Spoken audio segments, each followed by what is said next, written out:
the place to be for everything classic rock music, bands, trivia, and special guests. Join me this week as you know him from That Metal Show. Yes, that's Don Jamieson. We'll get down to talk about everything from the new classic rock era to touring with the Dice Man to living the rock and roll life.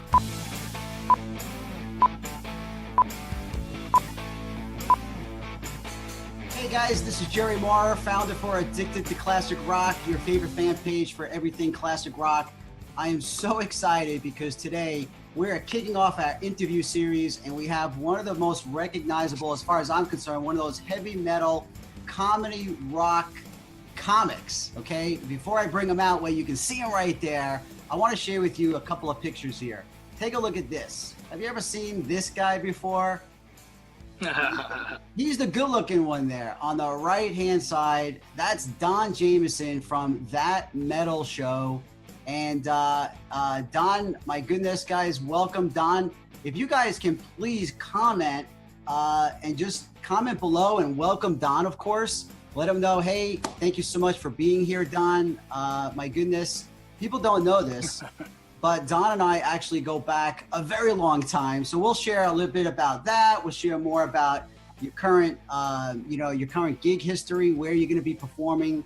But I've often looked at you, Don, as somebody who's also achieved, success, and you can't overcome, a lot. You started from here, and you became, this top comic that's out there. So, guys, I am so excited to share with you a few minutes with Don Jamieson. Welcome, Don. Hey, I can't follow that introduction. It's too good, man. But I did put on my best Waffle House hat just for the interview. So I'm all set. And yes, despite trying to ruin my career around every corner, I've yet had some success. So I'm happy to be with you and happy to talk to you. And yeah, we go back a long way, you and your twin brothers. So this is cool. I never thought you'd be interviewing me on my iPhone someday. I know, here we are, exactly, on your iPhone. But you know what? I have to, everybody's probably asking right below there. I can see, is that a guitar right there on the wall behind you?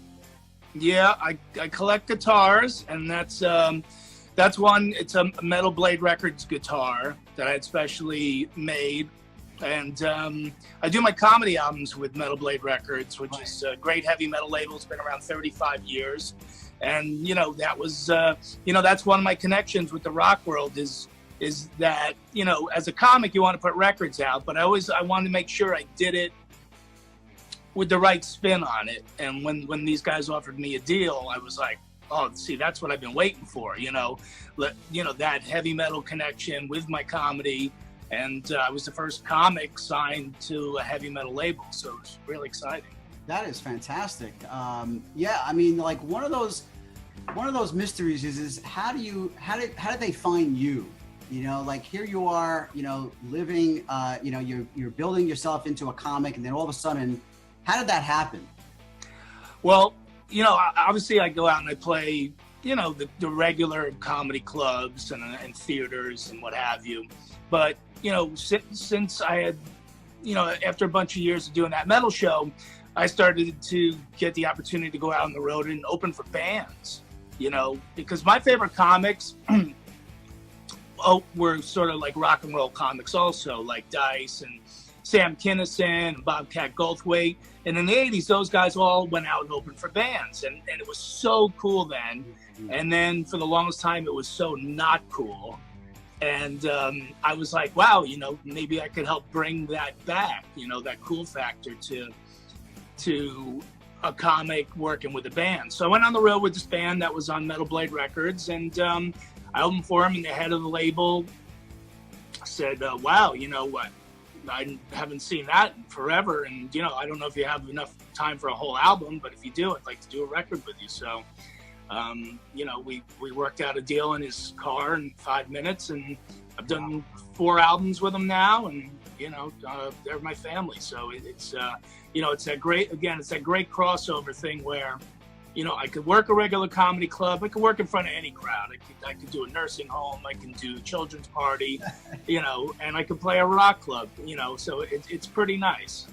Well, you're a pretty humble guy. I mean, the fact of the matter is you've also toured and you've been around. You've gone international. I know you've traveled abroad as well. So, I know that recently, or I saw a shot. Let me share with people this. This was one of those things that I thought people should see. Hold on, let me get that shot here. Is this going to be like on Fallon and you're going to find an embarrassing picture of me?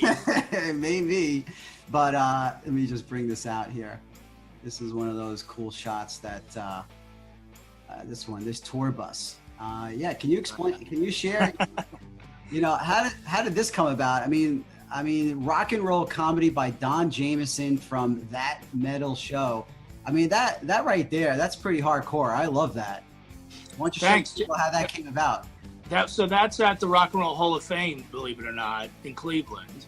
Okay. So that happens. So Dizzy Reed, is the keyboard player on Guns N' Roses, has a side band called Hookers and Blow, as you can see there. Right. And I've been out touring with those guys for about the last 5 years. They're sort of an all-star band, members of Quiet Riot and Enough's Enough, and obviously GNR. So we've been going on the road together doing stuff. Just for fun, like we're all friends, and those guys obviously play. They basically do covers like 70s songs like GNR, and they do Bowie and Tom Petty and Elton John and stuff. But it's like it's always just been a big party. So to add me into the mix really made sense for a band like that. This past January we got that bus wrapped by a vodka company, and we toured.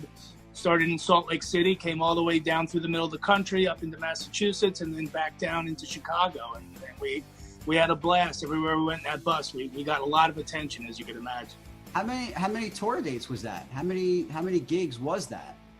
It was a month of gigs. So whatever we could squeeze into the month. I think we only had 2 days off, so we did a lot of gigs. Right. Yeah, that's outrageous. I mean, to think that's just an awesome gig. And I sometimes I often just think, since I know you for so long, just knowing that happened and that's possible for people, that if you want to achieve more and you want to be able to live your dream and find your passion, that's really why I started the Addicted to Classic Rock fan page, and we started to branch out and start doing interviews. So maybe Don, just tell people, what was it all roses for you? Trying to find your way. No, you know what? But what you just said, it hits the nail on the head, man. You have to do things for the passion of them. And my two first, to make it like really easy, it's like my first two records were Kiss Destroyer and George Carlin Occupation Fool. So music and comedy to me have always gone hand in hand, and there's such an element of both of those things in each other.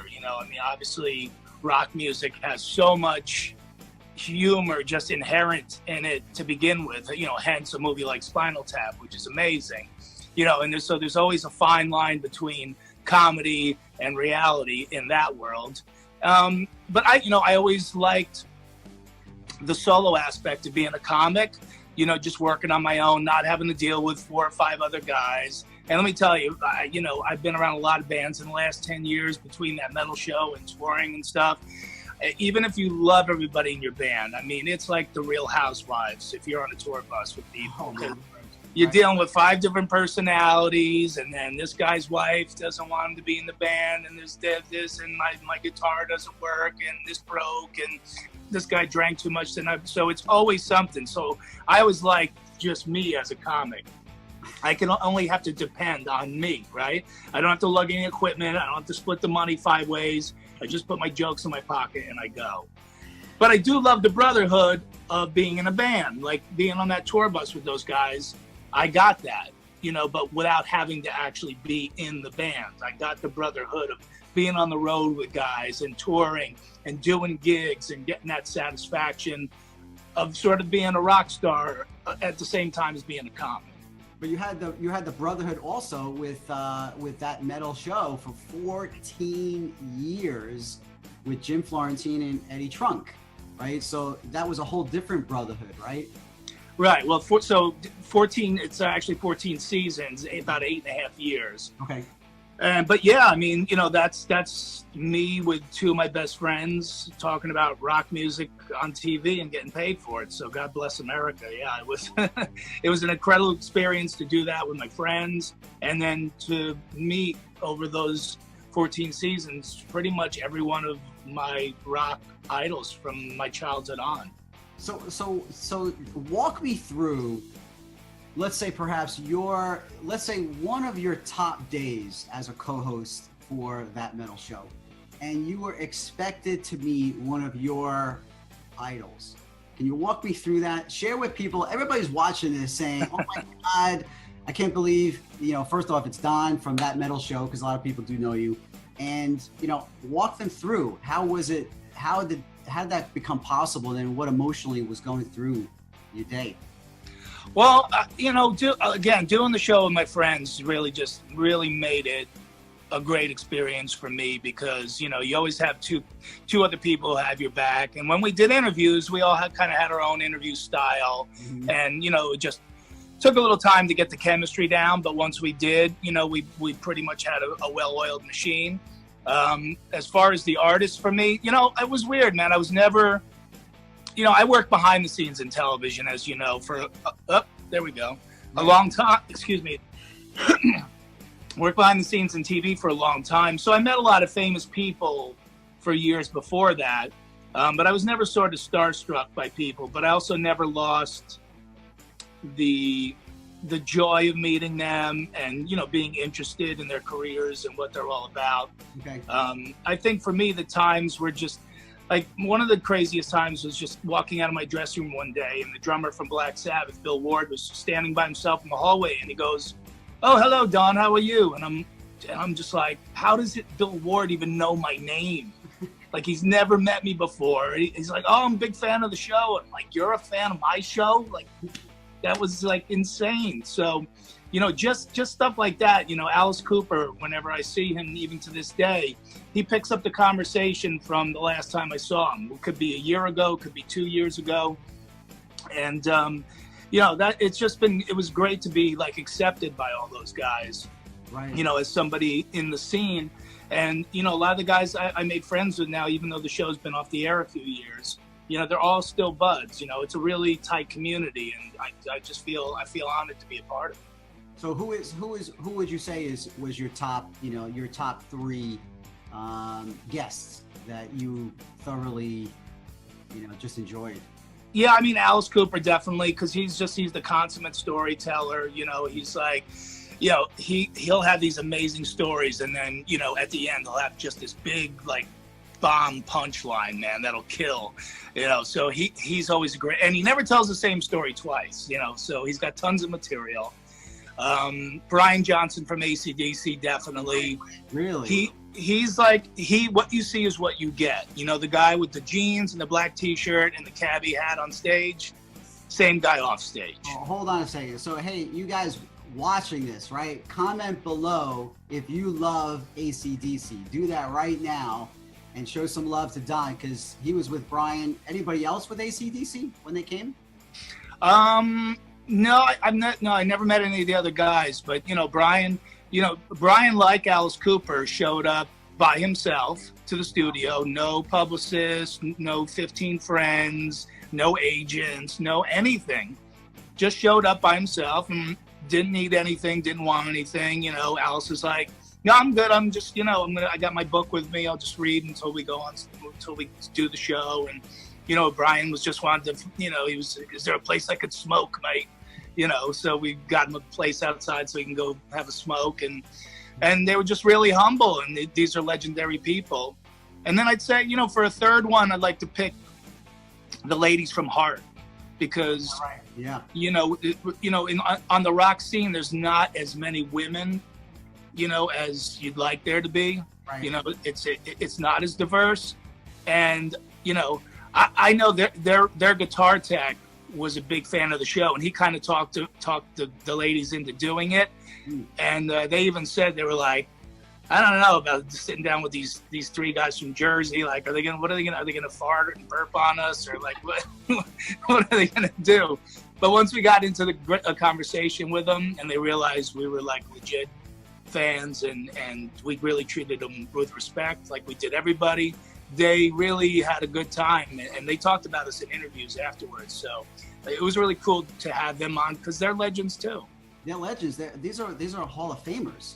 Yeah, and still going. And that's the thing about all those three people that I just mentioned. They're still performing, and they're still performing at a high level, which, you know, that's the one thing a lot of people don't realize is like all these classic bands, you know, you pick them. A lot of them are still around, and a lot of them are still making new music. Heart's on tour every summer. Cheap Trick's on tour every summer. Def Leppard's on tour every summer. Ted Nugent's on tour every summer. I mean, a lot of the classic bands every summer are out touring, and it's as easy as Googling. You know, what's Heart up to? Siri, where can I see Heart? And I guarantee they'll be playing somewhere near you, and they probably have a new album. Right. Even Brother Bob, his son loves Rush. He loves Pink Floyd, and they're still, Roger Waters is still playing. Yeah. He was just out recently. Bob Seger is still touring, and we just missed him because he was just out. He just did a tour. One of our favorites we missed, he just passed. It was Tom Petty. Yeah. Which was a real shame. And I just go back to your comedy, which was, you mentioned George Carlin. And I don't know if you have seen the new Gary Shandling. Judd Apatow did a 2-part, it's like 3 hours altogether on HBO. And Gary got his approval for comedy when he drove to Vegas, or he drove to California, and he gave a stack to George Carlin. And he said, would you, here's some jokes. Let me know if you want to use some of these. He must have been 18 at the time. He drove back home. He comes back he comes back next day. George Carlin had all of the papers around, and he literally looked at Gary and he said, Gary must have been 18, 20 years old. And he goes, if you were looking at comedy as a future, I would go for it. Wow. And that was Gary's, that was it. So what was it for you, just to dive back to comedy, that you just knew, you know what, I got to go for it, or, at that time? Yeah. Well, I had to go for it for me because I was such a big lover of comedy and was always in awe of comics and respected comics so much. So that was just something I had to do for me. As far as any kind of validation, there's 3 things. First one was going out on tour with Andrew Dice Clay for 10 years. For my comedy idol to dig me and what I do and take me on the road and become one of my closest friends in the world, to get that kind of stamp of approval was amazing. The second, go ahead, Jared. You guys know, right? Andrew Dice Clay. Comment below, because Don's got some cool stuff to share. I got one image I want to share with everybody. But this was, I'm so glad you brought up, Dice. But this has got to be that stamp of approval, right? That me and Donnie are personal friends. He has dealt with the toughest crowds in history, being my opener for years, making him fearless, and now ready to give you his take on what AL's people really are. I love him. That's awesome. That's awesome. Yeah. So how did that come about for yourself, and a good strong 10-year bond that you have with the Dice Man? Yeah, because I think he liked that I was a fan, but I also that I'm a legit comic, and when he saw I could handle his crowds, then he had respect for me, and for me it was like I never tried to, to this day, and we still do gigs once in a while together, but in all the years that I worked with him, I never once asked him how much I was making for a gig, so he knew I wasn't just trying to dip my hand to the cookie jar. He knew I was doing it for the love of doing it, and how much I appreciated playing up in front of big crowds and some legendary venues and all that. So, and then, we'd be on the road together, and he'd confide tons of stuff with me. And look, he always used to say, like, let's get the show over so we can hang out and just talk and like go mess around, maybe go to the mall and mess with people. And like the show almost got in the way, you know. It's like, because we'd have so much fun, like going to the mall and like playing jokes on people, and yeah, messing around on the plane and all kinds of stuff. So, you know, you go to the mall.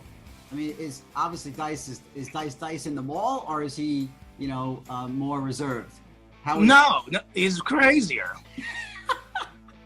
You know, there's always some crazy thing going on, and he went through a phase where he was filming everything. So we would like be filming like these little improv sketches, like buying underwear at Macy's, and like there must be hundreds of hours of film of him and I just, you know, going around in the mall and just, you know, going into a store and asking a million questions and being a complete nuisance, and begging for free stuff and just, you know, just having fun, you know. But then people are like, I think that was Andrew Dice Clay. Like they're like, why would he be doing that? That's so silly. But that's the Dice I know. Like everything was about the goof. And, you know, I hate to ruin that image of his, but you know, he definitely has one of the biggest hearts in the business. He really, you know, he gave Jim Florentine and I such a great boost in our career, man, that I could never repay that. That's awesome. That is tremendous. Yeah, I mean, think about Dyson. You know, he's been in the industry for many, many years. But that's awesome. That's great to see how that, you know, how he just you and him just bonded. You know, that just kind of worked its way out. And what kind of music would you say he was into? He likes rock music a lot. He likes a lot of the classic bands and all that. But he also likes old R&B and like Elvis and stuff like that. So, you know, he kind of runs the gamut. He also likes some of the new music. He likes some hip hop, but it was and still is the rock and roll comic. You know, it's you know, watching Dice on stage, whether you like him or not, you know, he with the leather jacket and the cigarette and the attitude, you know, that was more of that kind of attitude. You know, that's the rock and roll attitude. Dice was a rock star, not a comic, you know, and that's what I always loved about him. You know, I always loved that performance aspect that was more than just a guy in a suit standing there. Right. You know, this is a guy who, you know, broke the rules and did things differently. And, you know, rock and roll is supposed to be dangerous, right? I mean, that's, you know, your parents aren't supposed to want you to buy the Kiss album or the Rush album or whatever, you know. And it's the same with Dice. And I loved, you know, it was that outlaw style of comedy where, you know, you had to, you know, you couldn't play with your parents in the house because it was too nuts. Right. Yeah, I definitely, I have a couple of pictures. I would love to get your feedback. This was one right here. This looks dynamite. Looks like a cruise, right? Yeah, I do this cruise every year. It's the Monsters of Rock cruise, as you can see. And it's basically like, you know, 3,000 or 4,000 rockers and 50 of your favorite bands. And I've actually performed up on that stage a bunch of times for all those people. And it's really intense and really fun. And, you know, I don't know how people go on a regular cruise, man, because it's like there's bands playing from 10 in the morning until 2 a.m. and you just run around and watch bands. And you know, obviously I'm one of the hosts on it, so I'm introducing bands and I do Q&As with bands and judge, you know, guitar contests and things like that. And it's really kind of the best time in the world. Nice. Let me see here. This one other shot here. And that's Eddie Trunk and Jim Florentine next to me. So. Right. Yeah, that's on my left is Steve Harris, the bass player from Iron Maiden. Nice. Who was on the cruise this year with his solo band. And then on my left is Chuck Garrick, who's been the bass player with Alice Cooper for the last 15 years. And Chuck is a good friend of mine. And yeah, he was on with his side band called Bisto Blanco, and they were on the cruise too. So we did a little, you know, Iron Maiden has a Trooper beer, which is really good. And we threw a Trooper beer party on the boat, and Steve came out and a bunch of people came out. Eddie and Jim and I hosted it. It was a really fun night. Jim and I did a comedy show on the boat earlier in the evening. So that was a special night for me, man. Nice. That's awesome. And, you know, just thinking about music, you know, and guys, just comment below, let Don know where you're from, and just let us know, you know, what city and state. Also, let Don know, because actually I'm going to share with you his website. It's I'll share with you his website now, donjameson.com. Go figure, right? Pretty simple. www.donjameson.com. And Don, when we talked last week, I loved your perspective about music. And it had to do with the new generation of classic rock. That, yes, the 70s, pretty much, the mainstay. It's actually the primary of true classic rock, without going back to the 50s and 60s, of course, but the 70s. But you brought up, the 90s, like thinking about Pearl Jam. You think about, all these different types of bands. Maybe you can share your perspective on that and why classic rock should, I believe, yes, it's kind of like the next, generation, is included in it. Yeah, that's right. So, and that started, the next generation of classic rock is already starting. And I just want to say, by the way, I can't see any of the comments, so I'm not ignoring anybody. But wherever you're watching from, Jerry and I both obviously appreciate it, and glad you love classic rock music as much as we do. But yeah, it is evolving, man. It's, us growing up, yeah, it was Pink Floyd, it was Led Zeppelin, it was Boston, it was Bob Seger, it was Tom Petty. It was all those things, and it still is. But also now, because it's 2018, man, and you think, where's the time gone? And you listen to classic rock stations now, and bands like Pearl Jam, the Scorpions, Motley Crue, even Metallica are considered classic rock in some markets.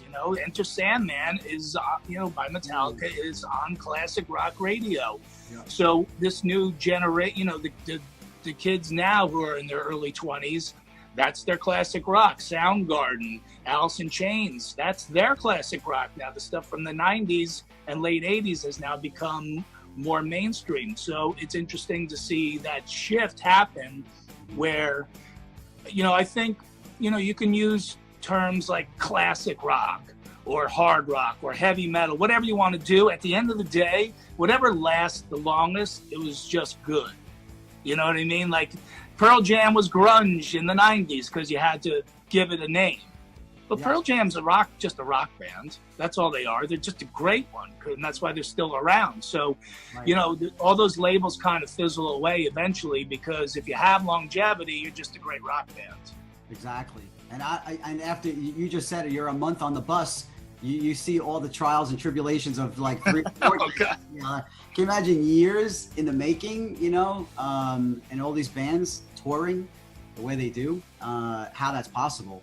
Well, some of these guys don't even know how to, when they get home, they can't sleep for a week because, there is a rhythm to sleeping on the bus. You usually go to bed when the bus driver starts the bus, and then you wake up when the bus shuts off. That's like your alarm clock because when you hear no noise, you're used to sort of the rumbling of the bus, and that's what lulls you to sleep. Then when you shut the bus off, you're like, whoa, it's time to get up, So when people get home, the bed's soft. It's not shaking a little bit. You know what I mean? You're not taking any turns, and there's no noise. And guys don't know how to sleep when they get home. It takes them a while to readjust back to real life. It's crazy, but that's being a road warrior. So yourself, so when you're on stage, I've been dying to ask you, like, just when you're on stage, and I totally relate to this kind of like it's you or nothing, so you understand, it's almost like a tennis player, right? Everything revolves around you because you're not relying on teammates. It's you. You're the guy. So when you're on stage, like, what's been the biggest surprise for you when you're on stage, I guess, with people, how they react to you, or I often think, I can never do that. And I applaud you because I know you do it and you do it all the time. And I want more people to go see Don Jameson. And I'm going to share your website. Again, I'm going to show the screen. But maybe you could, share a little bit about your experiences on stage. I think the biggest surprise is that every night is a surprise. You could do the same exact set 2 nights in a row, and one night it could kill, and the next night, and you might get a laugh in a weird place one night where you didn't expect it, or something that kills every night gets a 0 another night out of the blue. So even this working at the same clubs, while I have a certain comfort level in certain clubs where I feel really good on stage and really at home there and generally have great shows. There's always a crowd waiting to take you down a peg. I mean, and then there's the crowds where you go, oh God, the last time I played here, they were kind of quiet, and then you destroy the room. So I think the biggest surprise is that just be ready to always be surprised. But the thing that I learned early on, again, I like people to know me as the rock and roll comic, but they should also know I can perform in front of anybody. But what I was saying before about Dice, it's not that I'm just going to talk about music and bands and musicians. It's also the attitude. And when I give a performance, I give 100%, whether there's 2 people in the room or 2,000. And I try to, that's a big part of it for me, is that rock and roll attitude. When I get on stage, I puff my chest out and I get going, and I really hammer hard on people, man, because I want people to have a great time. Some comics like to work really slow. I like to work quickly. I like to get people gasping for air if I can really get rocking in a room. And I love that. It's sort of like playing a hit song where people are really excited. I like to have that kind of excitement, even though I'm just one guy with a microphone. I love to have some kind of performance level that's above maybe what other guys do. So. For me, that's what's kept me going, is you never take a show off. The comics, they're doing comedy they've done comedy 6 times, and they're like, I need an agent, I want to headline the Garden, and you're like, oh, you got, there's only a few comics who've ever headlined the Garden, right? But you could headline the Garden in your mind every night if you really want to. So that's sort of how I do it. It's like, all right, every show's the Garden until I get there. That's awesome. Yeah, absolutely. There's no doubt about it. We were just in a comedy show a couple of weeks ago, and it's got to feel, this sense of accomplishment. To hear the laughter, to hear something that you crafted, you put it on paper, and then there it is live. That's awesome. Yeah, again, and you're not buying anything if you mail it in. If you see a crowd that's small or whatever, or you make a judge, you can never judge a crowd. That's the thing. You don't know what you're going to get until you get out there. And sometimes comics don't listen to the crowd. I always listen to the crowd to see what's hitting with them and see what they're responding to. And then you can adjust accordingly. I'm not going to let them dictate what I do, but you can also, it's a give and take. If they're not going down a certain road with you, it's like, all right, let me hop off the exit here, try something else, get a cup of coffee and a donut, and then we'll come back. We'll get back on the highway when everybody's ready. So I just love the art of doing it. 2 people paid the same as 2,000. So why short them, anything, they paid no less than anybody else. Now, luckily, it's been a long time since I performed in front of 2 people, but if I have to, I will. And they'll probably even get a better show, because they'll be like, there's nothing to lose here. My word against yours. I've been known to do long shows in front of a few people, because it's like, hey, if everyone's into it, let's just have fun here, and we'll create some good stuff together. And that's why, guys, right now, I want to share with you Don's website, because I want you to go see Don in action. And here is one of my favorite shots. I'm sorry, I'm not showing the right thing here. Hold on. Yeah, there it is. You see, there's your website, right? Yeah. There's Don's website, donjameson.com. Yep. And do you want me to give out your Twitter handle, or? Yeah, that'd be great, man. Yeah, absolutely. I'm pretty active on there. Here's Don's Twitter. It's realdonjameson.com. And probably, yeah, he says he's really active. Yeah, I mean, he's got 101,000 guys. Go add him and go friend him, direct message him. Was there anything else? I think, Don, man, I really appreciate your time. Is there anything else that you wanted any other social stuff that I missed?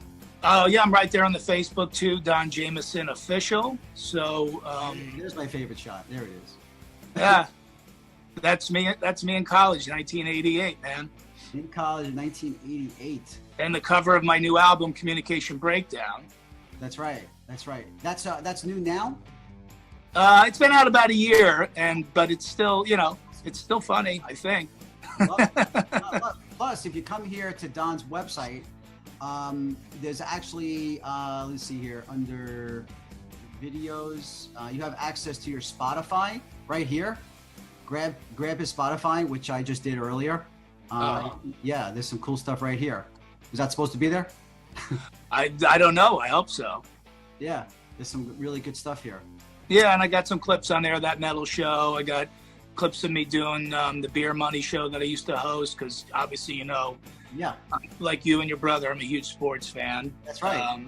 So I'd like to do some more sports stuff in the future as well. But yeah, everything, pretty much. I'm going to have some new clips going up in the next month of some fresh material. So check that out. And yeah, come see me live. There's all my dates. I list them.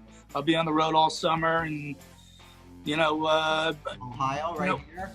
So, I'll be at the Funny Stop, and that's where I recorded my last album, the Funny Stop Comedy Club, which is one of my favorites. Lots of stuff coming. The dates will be updated pretty soon. I got tour dates for July and August coming up. Wow, and go ahead. You're going all the way to California here for July. It looks like the 4th weekend. Down here, you're in Hermosa, California. I am? Yep. If you don't know, yeah, there you go. I'm going to have to visit my own website. Make sure, go grab, pick a date here. Go see Don live in person. He is absolutely tremendous. And Don, I can't thank you enough for spending some time with our subscribers here. You guys, thank Don. Just comment below one more time. Thanks, Don, and maybe we can get him again in a few months. He'll probably have a lot more material, a lot more dates coming around the country. Don, thank you, my friend. You are absolutely awesome. Any last words you'd like to part to our awesome subscribers? Thank you for supporting, rock music, because, in the States, it's I wouldn't say it's a dying breed, but it's definitely always a struggle. There's so many ebbs and flows and ups and downs with rock music, and particularly hard rock music. And so the more you could support, the better. A lot of these bands, sure, there's Metallica, there's Guns N' Roses, who are playing big venues and making a lot of money, but 95% of the bands are basically selling T-shirts for a living. So you're not selling millions of albums anymore, and the only way for them to make money is get on the road and have people buy a T-shirt, or obviously, they want you to buy their album, but go down and support if you can. I know not everybody is lucky to be able to go see a lot of shows like I am, but if you can, get down there and buy new music from these bands, because there's so many bands still making great music, and just show your support. Get out this summer. All your favorite classic rock bands will be on the road, and if you see me at one of the shows, come up and say hi. Awesome. Well, guys, terrific. Look for our next interview in a few days or next week or so. But this was awesome. Don, thank you so much for everything. I love the stories. And like I said, I'm going to keep an open invitation, maybe grab you back in a few months or so. And so, guys, make it a great day.